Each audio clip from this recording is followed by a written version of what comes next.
मेरे साथियों, आज की इस वीडियो में हम संस्कृत का जो आपके सुभाषित रत्नानी वाला चैप्टर है, जिसमें से आपके 7 नंबर में एक श्लोक का हिंदी अनुवाद करने के लिए आता है, इस चैप्टर को कर रहे हैं। इसमें सबसे इंपॉर्टेंट जो आपके श्लोक है इसको हम करेंगे।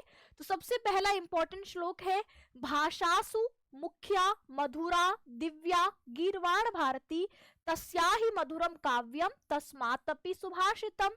यहाँ आपको श्लोकों का संदर्भ सहित अनुवाद आता है, यानी 2 नंबर में आप संदर्भ लिखते हैं, जिसमें आप लिखते हैं कि प्रस्तुत श्लोक हमारी हिंदी की पाठ्य पुस्तक के संस्कृत खंड में सुभाषित रत्नानी नामक पाठ से उद्धरित है, अवतरित है या लिया गया है।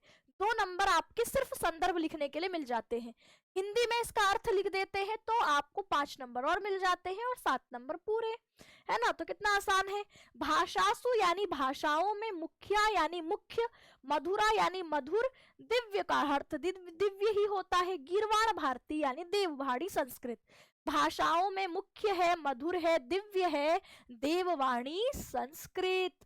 तस्याहि मधुरम, निश्चित ही इसका काव्य मधुरम मधुर है, तस्मात् अपि उससे भी अधिक है, सुभाषितम इसकी सुंदर उक्तियां तो उससे भी ज्यादा मधुर है।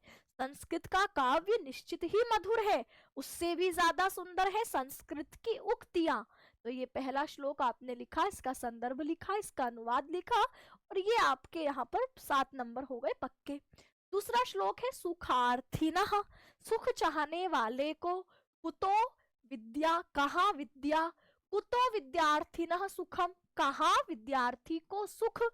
सुखार्थी सुख चाहने वाले को, या त्यजेत विद्या, सुख चाहने वाले को या विद्या त्यजेत त्याग देनी चाहिए, या विद्यार्थी को त्याग देना चाहिए सुख, यानी सुख चाहने वाले को कहाँ विद्या और कहाँ विद्यार्थी को सुख।